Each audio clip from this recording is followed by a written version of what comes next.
एक बार की बात है, एक अधेड़ उम्र के व्यक्ति ने तथागत बुद्ध से पूछा, हे बुद्ध, आपके लिए जागरूकता का क्या अर्थ है?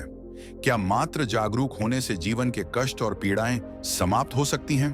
बुद्ध ने हल्की मुस्कान के साथ उत्तर दिया, जीवन के दुख और परेशानियां स्वप्न की भांति होते हैं। जब हमारी आंख खुलती है तो स्वप्न विलीन हो जाता है।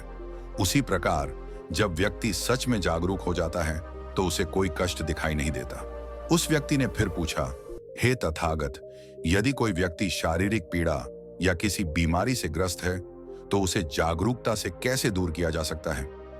आखिरकार शरीर की तकलीफ तो दवा से ही दूर होगी, जागरूकता से नहीं। बुद्ध ने शांत स्वर में कहा, यदि हम पूरी तरह जागरूक रहेंगे तो बीमारियां हमें घेर ही नहीं पाएंगी।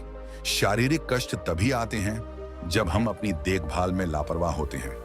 फिर बुद्ध ने पास ही खड़े एक संतरे के पेड़ की ओर इशारा करते हुए कहा, कल्पना करो, यदि इस पेड़ को यह एहसास हो जाए कि कोई लकड़हारा इसकी शाखाएं काटने आ रहा है, तो क्या यह खुद को बचा सकता है? वह व्यक्ति मुस्कुराते हुए बोला, नहीं बुद्ध, यह असंभव है, क्योंकि पेड़ अपनी जगह से हिल नहीं सकता। इसे बचने के लिए अपना स्थान बदलना पड़ेगा, जो इसके लिए संभव नहीं है।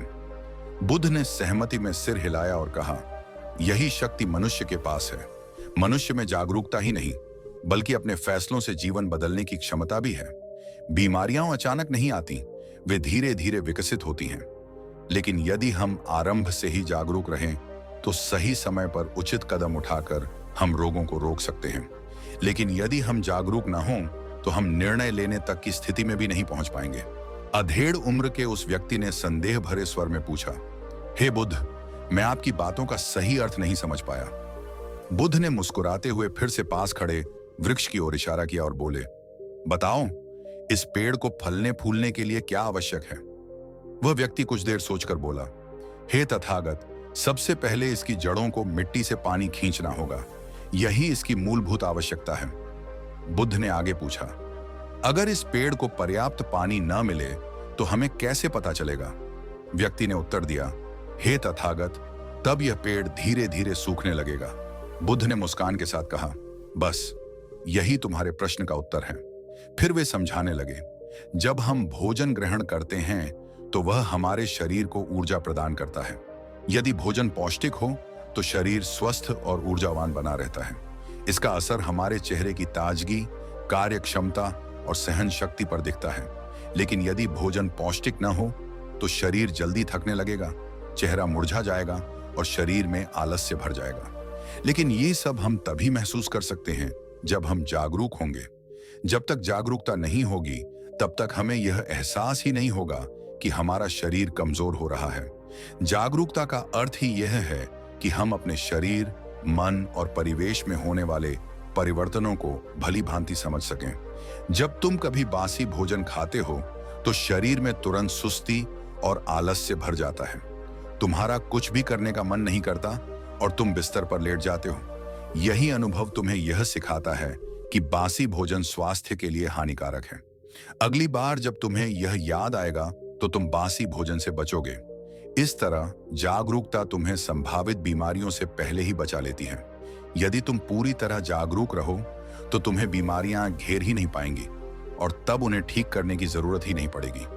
यह सुनकर वह व्यक्ति बोला, हे तथागत, लेकिन मैंने अपने जीवन में कई ऐसे लोगों को देखा है जो अच्छा भोजन करते हैं, अच्छा जीवन जीते हैं, फिर भी बीमार रहते हैं। उनका जीवन तकलीफों और संघर्षों में ही बीत जाता है और एक उम्र के बाद तो वैसे भी इंसान को बीमारियां घेर ही लेती हैं। यह सत्य है कि मनुष्य को एक निश्चित समय के लिए इस धरती पर जीवन मिला है। समय बीतने के साथ उसके शरीर में परिवर्तन होंगे, बुढ़ापा आएगा और अंततः मृत्यु भी होगी। विशेष रूप से वे लोग जिन्होंने अपनी युवावस्था में अपने शरीर और दिनचर्या का ध्यान नहीं रखा, बुढ़ापे में अधिक तकलीफें झेलते हैं। लेकिन वास्तविक समस्या सिर्फ बुढ़ापे की बीमारियां नहीं है, बल्कि यह भी है कि आज युवा लोग भी अस्वस्थ हो रहे हैं। सबसे पहले हमें उस चीज के प्रति जागरूक होना चाहिए जो हमें प्रत्यक्ष रूप से दिखाई देती है, और वह है हमारा शरीर। जब हम अपने शरीर के प्रति जागरूक होते हैं तभी हम अपनी गहरी चेतना में प्रवेश कर सकते हैं। लेकिन जो व्यक्ति अपने शरीर के प्रति सचेत हुए बिना मानसिक और आध्यात्मिक स्तर पर जागरूक होना चाहता है, वह एक कठिन राह पर चल रहा होता है। अब प्रश्न यह उठता है कि अपने शरीर को स्वस्थ रखने और बीमारियों से दूर रखने के लिए क्या किया जाए। इसका पहला तरीका है जागरूकता। जब भी आप कोई शारीरिक कार्य कर रहे हों, चाहे वह चलना हो, बैठना हो, खाना हो या सांस लेना हो, उस पर अपना पूरा ध्यान केंद्रित करें। जैसे जैसे आप अपने शरीर की गतिविधियों को जागरूकता के साथ देखने लगेंगे, वैसे वैसे आप अपने भीतर गहराई से महसूस कर पाएंगे कि शरीर के साथ आपका संबंध कितना गहरा है। इसके बाद हमें अपनी सांसों की ओर ध्यान देना चाहिए। जब हम सचेत रूप से अपनी सांसों का निरीक्षण करने लगते हैं, जैसे कि हम छाती से सांस ले रहे हैं या पेट से, बाएं नथुने से ले रहे हैं या दाएं से, तब धीरे धीरे हमारी चेतना और अधिक गहरी होती जाती है। इस प्रक्रिया से हम अपने विचारों को नियंत्रित कर सकते हैं और शरीर को बेहतर तरीके से समझ सकते हैं। जब व्यक्ति जागरूक हो जाता है तो उसे अपने शरीर की वास्तविक जरूरतों का पता चलता है। उदाहरण के लिए, भोजन करते समय जब हम सचेत रहते हैं तो हमें सही मात्रा का अंदाजा होता है कि कितना खाना पर्याप्त होगा। इसी प्रकार जब शरीर में कोई बीमारी उत्पन्न हो रही होती है तो जागरूकता के कारण उसे शुरुआती अवस्था में ही पहचाना जा सकता है और समय पर उसका इलाज किया जा सकता है। अब सवाल यह उठता है कि जो लोग पहले से ही गंभीर बीमारियों से ग्रस्त हैं, उन्हें कैसे स्वस्थ जीवन की ओर लौटाया जाए। तथागत ने कहा कि कई बार कोई भी दवा या उपचार काम नहीं करता, क्योंकि व्यक्ति ने मानसिक रूप से बीमारी को स्वीकार कर लिया होता है। जब किसी के मन में यह बैठ जाता है कि वह कभी ठीक नहीं होगा, तो यह नकारात्मक सोच उसके स्वास्थ्य को और बिगाड़ देती है। इसलिए सबसे पहले हमें बीमारी के भय को मन से हटाना होगा। अक्सर लोग बीमारी से ज्यादा अपने भविष्य को लेकर डर में जीते हैं। यह डर उन्हें निराशा, ईर्ष्या और क्रोध से भर देता है। कई बार बुजुर्गों में यह भावना आ जाती है कि उनके बच्चे उनकी सेवा नहीं कर रहे हैं, जिससे उनके मन में शिकायतें और असंतोष बढ़ने लगता है। इसका समाधान यह है कि व्यक्ति को धीरे धीरे यह एहसास कराया जाए कि शरीर एक अस्थायी वस्तु है, लेकिन चेतना उससे ऊपर है। जब यह समझ विकसित होती है कि शरीर नष्ट हो सकता है, लेकिन चेतना जीवंत रहती है, तो धीरे धीरे उसके भीतर का भय समाप्त होने लगता है। याद रखें, जब तक रोगी का मन उपचार के लिए तैयार नहीं होता, तब तक कोई भी इलाज कारगर नहीं होता। इसलिए हमें उनके मन को मजबूत बनाना होगा। इसके विपरीत, आमतौर पर जब कोई व्यक्ति किसी बीमार से मिलने जाता है, तो वह उसके दुख में और अधिक सहानुभूति दिखाकर उसे और कमजोर बना देता है।